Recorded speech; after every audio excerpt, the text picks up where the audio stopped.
Polda Bali suba bentuk Satgas COVID-19 Satpam di Bali.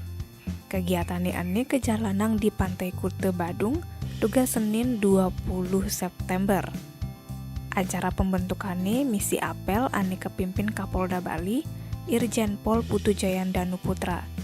Satpam ane megabung di Pam Swakarsane ini, binane Ken Polri tugas sange ngamanang aja ngemonitor penanganan COVID-19.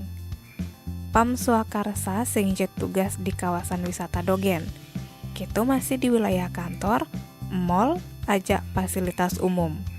Kapolda Bali nyelasang, setonden tugas Satpam ane kekoordinir apang paham penerapan aplikasi Peduli Lindungi. Satpame lakare ngawasin scan aplikasi ni entu.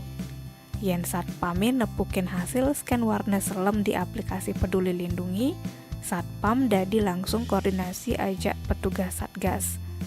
Satpam ane megai di objek wisata, wajib banget memperketat pengawasan orang asing. Koordinasi ajak desa adat, pecalang, ajak pihak ane elen.